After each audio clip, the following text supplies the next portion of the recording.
प्रिय साथियों, नमस्कार। केके स्टडी परिवार में मैं कुलदीप कुमावत आपका हार्दिक अभिनंदन करता हूं। दोस्तों, आज मैं उपस्थित हुआ हूं एक ऐसे विषय के साथ जो आपके लिए हर परीक्षा में बहुत ही महत्वपूर्ण है। विषय का नाम है कृष्णा सोबती कृत सिक्का बदल गया कहानी। इसका संपूर्ण अध्ययन एवं समीक्षा आज अपन करने जा रहे हैं। दोस्तों, इस कहानी के माध्यम से आज अपन ये जान पाएंगे कि जो सिक्का बदल गया कहानी का जो शीर्षक है वह लेखिका ने क्यों रखा है, और कृष्णा सोबती की जो रचनाएं हैं, इनका व्यक्तित्व है, उनके बारे में भी आज अपन अध्ययन कर पाएंगे। दोस्तों, यह जो कहानी है यह एनटीए पाठ्यक्रम जो नवीनतम है उसके अंतर्गत शामिल की गई है। इसके अलावा स्नातक और स्नातकोत्तर, इसके अलावा स्कूल शिक्षा की कक्षाओं में भी इस कहानी को सम्मिलित किया गया है। तो जो अभ्यर्थी इस कहानी को पढ़ेगा निश्चित रूप से इस कहानी के बारे में भली भांति जानकारी ग्रहण कर पाएगा। दोस्तों, अगर आप मेरे YouTube चैनल पर नए हैं तो आपसे रिक्वेस्ट है, अनुरोध है कि मेरे चैनल को सब्सक्राइब करें, लाइक करें, कमेंट करें और अवश्य शेयर करें, जिससे इस कहानी से अधिक लोग परिचित हो सकें।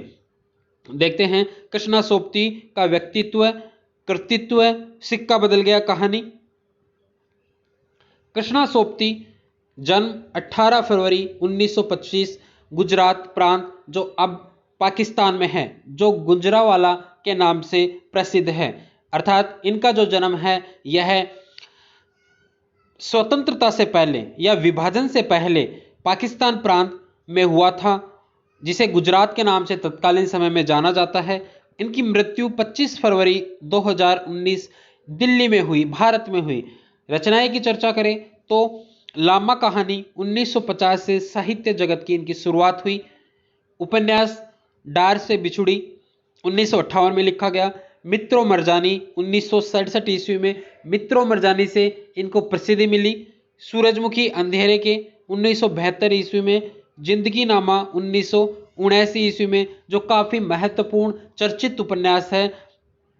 ए लड़की 1991 ईस्वी में। दिलो दानिश 1993, समय सरगम 2000 और गुजरात पाकिस्तान से गुजरात हिंदुस्तान 2017 अंतिम उपन्यास है जो विभाजन की त्रासदी पर आधारित है।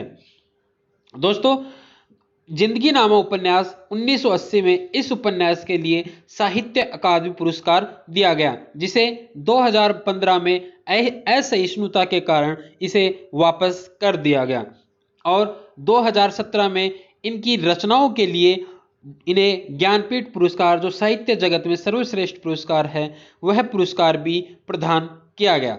दोस्तों, जिंदगी नामा उपन्यास के शीर्षक को लेकर लेखिका अमृता प्रीतम से 25 वर्ष तक केस लड़ी।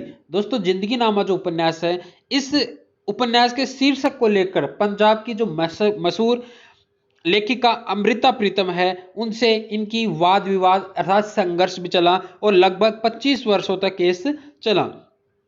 कहानी संग्रह की बात करें, मित्रों मरजानी 1967 ईस्वी में। कहने का आशय है कि मित्रों मरजानी जो उपन्यास है वह पहले कहानी के रूप में लिखा गया था, फिर उसे उपन्यास में तब्दील कर दिया गया। बादलों के घेरे 1980 ईस्वी में। संस्मरण की बात करें, हम हशमत, जिसके 4 भाग हैं, और अंतिम जो चौथा भाग है वह 2018 में ही प्रकाशित हुआ था। इस चीज का दोस्तों विशेष रूप से ध्यान में रखना, परीक्षा में पूछा जा सकता है। हम हशमत, मुक्तिबोध, एक व्यक्तित्व की सही तलाश, जो इनकी आलोचनात्मक संस्मरण है। शब्द के आलोक में सोबती एक सोहबत। चर्चित कहानियों की चर्चा करें, ए लड़की, सिक्का बदल गया, मेरी माँ कहाँ है, दादी अम्मा, बादलों के घेरे और 3 पहाड़, ये इनकी कृष्णा सोबती की लेखिकाएं की रचनाएं हैं। सिक्का बदल गया ये कहानी विभाजन की त्रासदी पर आधारित कहानी है। तत्कालीन समय में जब सारे सब लोग हिंदू मुस्लिम सब मिलजुल कर रहते थे, लेकिन जब विभाजन की चर्चा चली, विभाजन की एक बात चली, तो सभी लोग एक दूसरे के विपरीत हो गए। हिंदू लोग मुसलमानों के विपरीत हो गए, मुस्लिम लोग हिंदुओं के विपरीत हो गए। इसी को आधार बनाकर लिखी गई कहानी सिक्का बदल गया। एक इसमें आगे बढ़ते हैं। सिक्का बदल गया। सबसे पहले पात्रों की चर्चा करें तो साहनी एक विधवा स्त्री है जो शाह की पत्नी है, शाह की पत्नी है और साथ ही साथ एक वृद्ध है।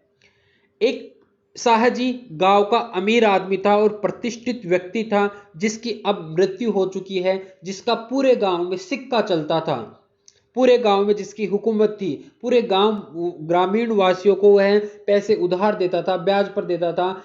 इसके अलावा बहुत ही प्रतिष्ठित रईस आदमी था। लेकिन आज जब समय ने करवट ली तो साहनी के विरोध में सभी व्यक्ति हो गए, क्योंकि साहनी जीवित थी, साहनी के पास बहुत बड़ा घर है, पैसे हैं, किसी चीज की कोई कमी नहीं है। लेकिन जब विभाजन की बात आई तो उसी के आश्रय में पले बले लोग ही उसका आज विरोध करने के लिए तत्पर हो गए।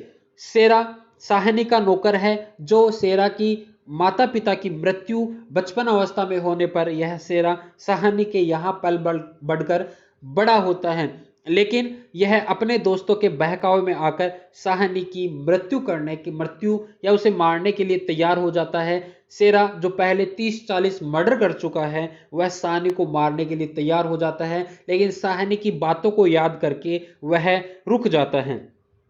हसेना शेरा की पत्नी है, दाऊद खां थानेदार है, बेगू पटवारी, इसके अलावा मुल्ला इस्माइल, ये इसके प्रमुख पात्रों में है। इसके अलावा साहनी इसकी नायिका कह सकते हैं या इसके केंद्र में है। 1948 में यह कहानी प्रतीक, जिसके संपादक अज्ञेय थे, पत्रिका में प्रकाशित हुई थी। अज्ञेय इस पत्रिका के संपादक थे और 1948 में कहानी प्रकाशित हुई थी, अर्थात 1947 जो भारत स्वतंत्र हुआ था उसके अगले वर्ष।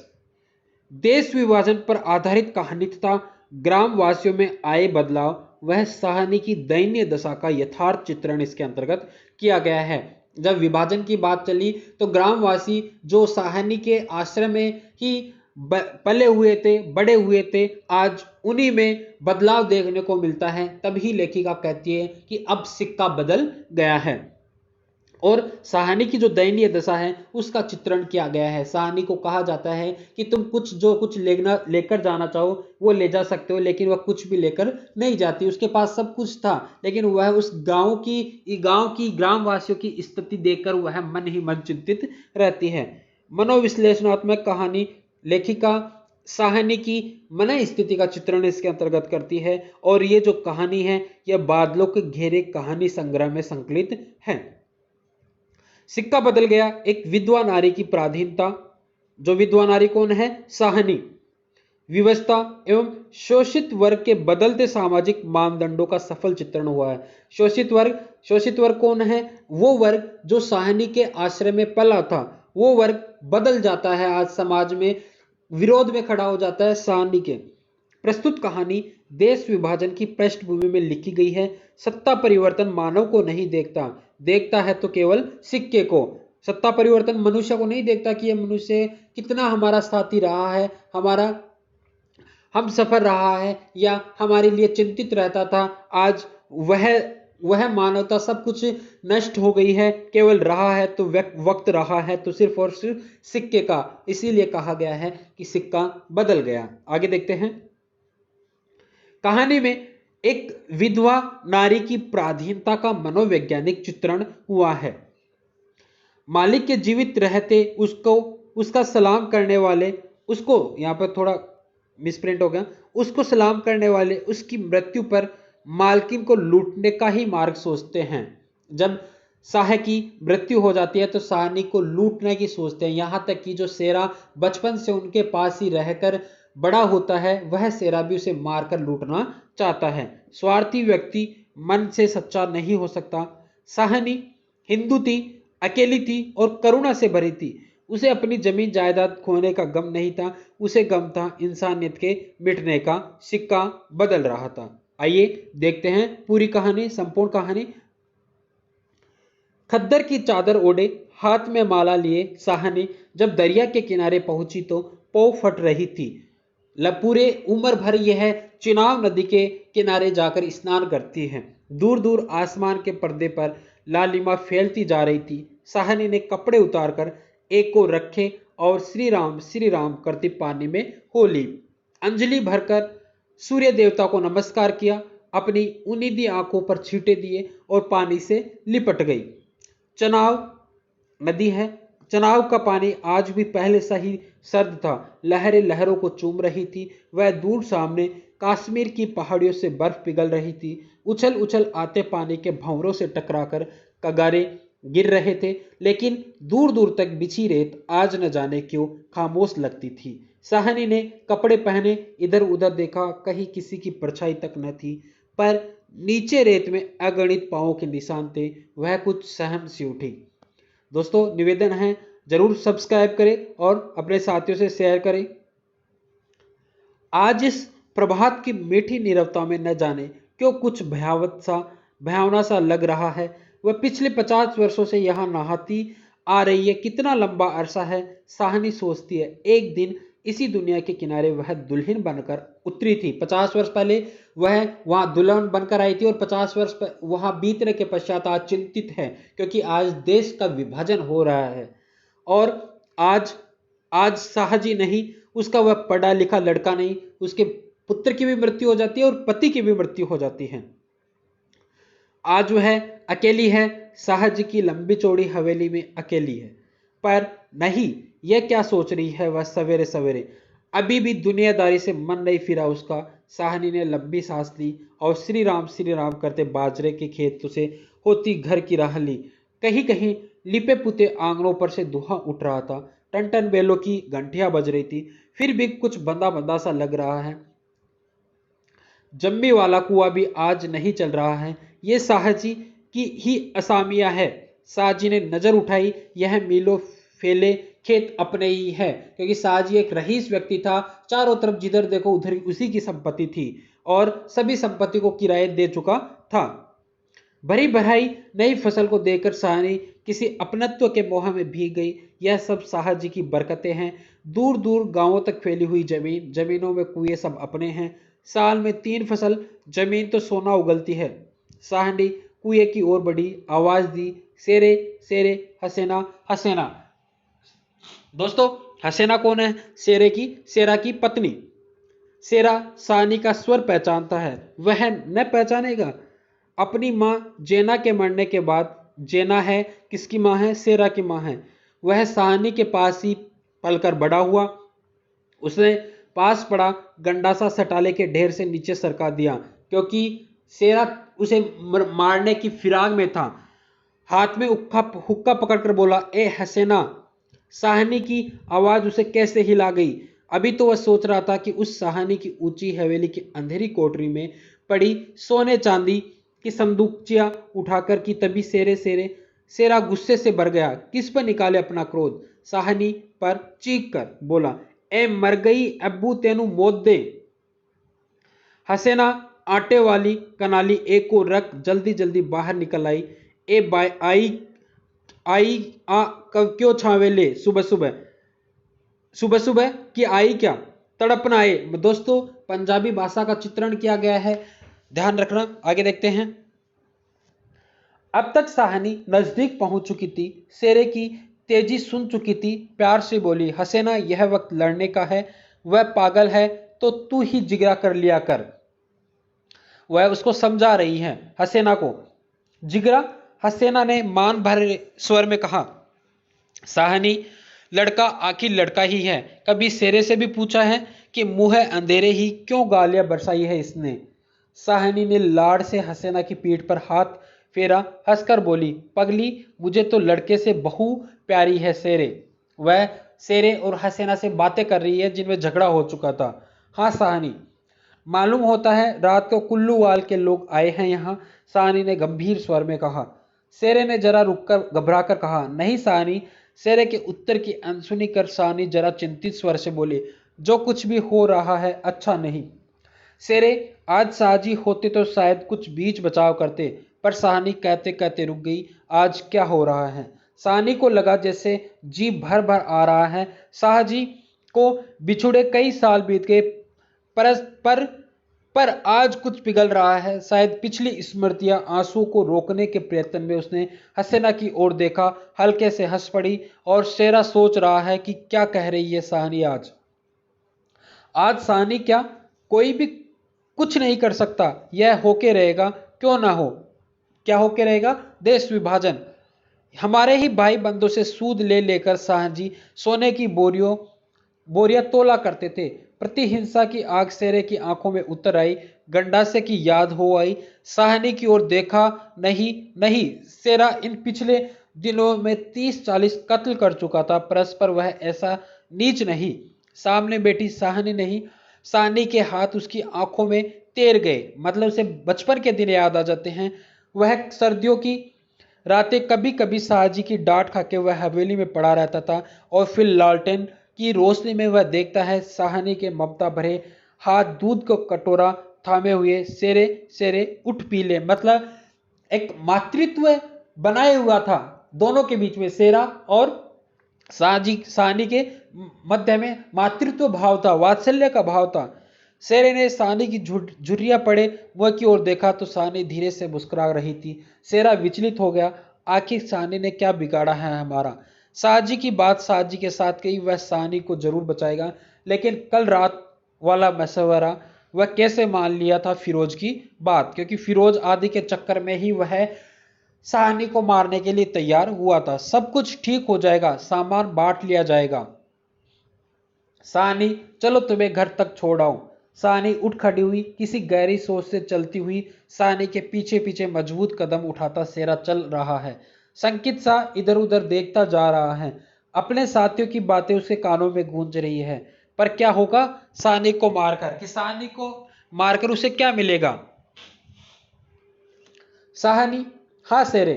शेरा चाहता कि सिर पर आने वाले खतरे की बात कुछ तो साहनी को बता दे, मगर वह कैसे कहे? साहनी, साहनी ने सिर ऊंचा किया, आसमान धुएं से भर गया था। शेरे, शेरा जानता है यह आग है। जबलपुर में आज आग लगनी थी, लग गई। साहनी कुछ न कह सकी, उसके नाते रिश्ते सब वही हैं। हवेली आ गई। साहनी ने शून्य मन से ड्योढ़ी में कदम रखा। ड्योढ़ी जो प्रवेश करने का जो भाग होता है। शेरा कब लौट गया उसे पता नहीं चला। दुर्बल सी देह और अकेली, बिना किसी सहारे के, न जाने कब तक वही पड़ी रही साहनी। दोपहर आई और चली गई। हवेली खुली पड़ी है। आज साहनी नहीं उठ पा रही, जैसा उसका अधिकार आज स्वयं ही उससे छूट रहा है। साहजी के घर की मालकिन, लेकिन नहीं, आज वह नहीं हट रहा, मानो पत्थर हो गई। पड़े पड़े सांझ हो गई, पर उठने की बात फिर भी नहीं सोच पा रही। अचानक रसूली की आवाज सुनकर चौंक उठी। सानी सानी सुनो, ट्रकें आती है लेने। कि ट्रक आ रही है लेने, तुम्हें भी अपना सामान जो लेना है वह ले लो। ट्रकें? साहनी इसके सिवाय और कुछ न कह सकी। हाथों ने एक दूसरे को थाम लिया। बात की बात में खबर गांव भर में फैल गई। साहनी की विवशता देखना है दोस्तों। अब यहां पर बीवी ने अपने विकृत कंठ से कहा, साहनी, आज तक कभी ऐसा न हुआ, न कभी सुना। गजब हो गया, अंधेर पड़ गया। साहनी मूर्तिवत वही खड़ी रही। नवाब बीबी ने स्नेह सनी उदासी से कहा, साहनी, हमने तो कभी न सोचा था कि जो नवाब बीबी आदि जो लोग थे जो उसी के आश्रय में पले थे, आज उसको मजबूरन वहां से जाने के लिए उसे केवल जाते हुए देख सकते हैं। साहनी क्या कहे कि उसने ऐसा सोचा था। नीचे से पटवारी बेगू और जेलदार की बातचीत सुनाई दी। साहनी समझी कि वक्त आन पहुंचा। मशीन की तरह नीचे उतरी, पर ड्योढ़ी न लांग सकी। किसी बहुत गहरी आवाज से पूछा, कौन कौन है वहां? कौन नहीं है आज वहां? सारा गांव है, जो उसके इशारे पर नाचता था। कभी उसकी असमिया है जिन्हें अपने अपने नाते रिश्तों से कभी कम नहीं समझा, लेकिन नहीं, आज उसका कोई नहीं। आज वह अकेली है। यह भीड़ की भीड़ है, उनमें कुल्लूवाल के जाट। वह क्या सुबह ही न समझ गई थी?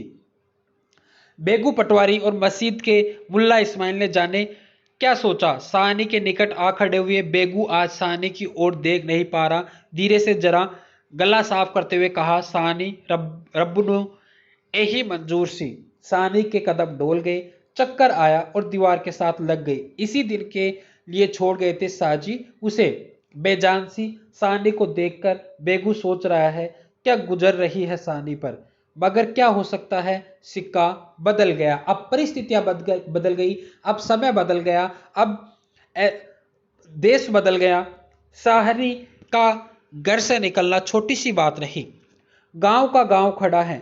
हवेली के दरवाजे से लेकर उस दारे तक जिसे शाहजी ने अपनी पुत्र की शादी में बनवा दिया था, तब से लेकर आज तक सब फैसले, सब मशवरे यही होते रहे।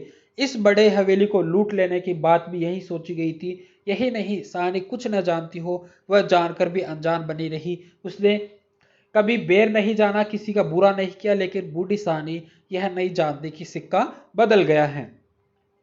देर हो रही थी। थानेदार दाऊद खां जरा अकड़ कर आ गया और ड्योढ़ी पर खड़ी जड़ निर्जीव छाया को देखकर ठिठक गया। वही शाहनी है जिसके साहजी उसके लिए दरिया के किनारे खेमे लगवा दिया करते थे। यह तो वही शाहनी है जिसने उसकी मंगेतर को सोने के कलफूल दिए थे मुंह दिखाई में। देखो कितनी दयनीय है कि उसने एक पड़ोसी के बहू को भी कनफूल दिए मुंह दिखाई में। अभी उसी दिन जब वह लीग के सिलसिले में आया था तो उसने उदंडता से कहा था, साहनी भागोवाल मसीत बनेगी, 300 रुपए देना पड़ेगा। साहनी ने अपने उसी सरल स्वभाव से 300 रुपए दिए थे और आज साहनी डोडी के निकट जाकर बोला, देर हो रही है साहनी, धीरे से, कुछ साथ रखना हो तो रख लो, कुछ साथ बांध लिया है, सोना चांदी। साहनी अस्फुट स्वर से बोली, सोना चांदी? जरा ठहर कर सादगी से कहा, सोना चांदी बच्चा, वह सब तुम लोगों के लिए है, मेरा सोना तो एक एक जमीन में बिछा है। दाऊद खां लज्जित सा हो गया। साहनी तुम अकेली हो, अपने पास कुछ होना जरूरी है, कुछ नकदी ही रख लो, वक्त का कुछ पता नहीं। वक्त? साहनी अपनी गीली आंखों से हंस पड़ी। दाऊद खां, इससे अच्छा वक्त देखने के लिए क्या मैं जिंदा रहूंगी? किसी के गहरी वेदना और तिरस्कार से कह दिया साहनी ने। दोस्तों, ये कथन पूछा जा सकता है, ये मेरा सोना तो एक एक जमीन में बिछा है, ये कथन किसका है? ये पूछा जा सकता है आपसे। दाऊद खां निरुत्तर है, साहस कर बोला, साहनी कुछ नकदी जरूरी है। नहीं बच्चा, मुझे इस घर में साहनी का गला रुंध गया, नकदी प्यारी नहीं, यहाँ की नकदी यहीं रहेगी। सेरा आन खड़ा गुजरा कि हो ना हो कुछ मार रहा है साहनी से, खा साहिब देर हो रही है। साहनी चौंक पड़ी। देर? शेरा कहता वो कथन कि देर हो रही है? देर? मेरे घर में मुझे देर? आंसुओं की भौर में न जाने कहां से विद्रोह उमड़ पड़ा। आज वही विद्रोह करने लगा जो कभी उसी के आश्रय में इतना बड़ा हुआ है। मैं पुरखों के इस बड़े घर की रानी और ये मेरे ही अन्न पर पले हुए? नहीं, यह सब कुछ नहीं। ठीक है, देर हो रही है, पर नहीं, सानी रो रो कर नहीं, शान से निकलेगी इस पुरखों के घर से, मान से लागेगी यह देरी। जिस एक दिन वह रानी बनकर आ खड़ी हुई थी, अपने लड़खड़ाते कदमों को संभालकर सानी ने दुपट्टे से आंखें पोंछी और ड्योढ़ी से बाहर हो गई। बड़ी बुढ़िया रो पड़ी। किसकी तुलना हो सकती थी इसके साथ? खुदा ने सब कुछ दिया था, मगर दिन बदले और वक्त बदले। बहुत ही शानदार। सानी ने दुपट्टे से सिर ढांपकर अपनी धुंधली आंखों में से हवेली को अंतिम बार देखा।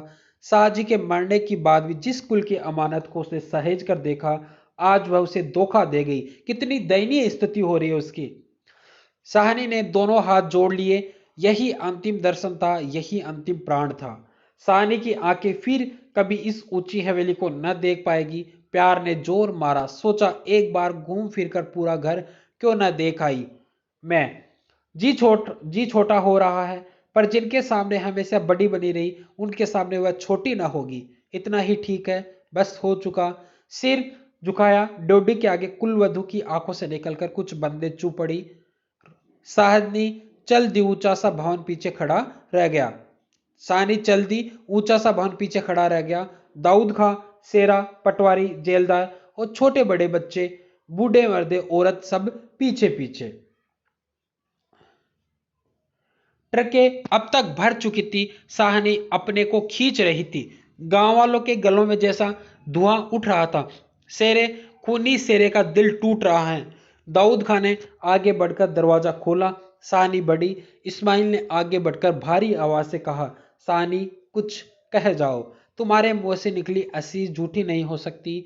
और अपने साफे से आंखों का पानी पोंछ लिया। साहनी ने उठती हुई हिचकी को रोक रोक कर रुंदे रुंदे से कहा, रब्बू तू हानू, सलामत रखे बच्चा, खुशियां बख्शे।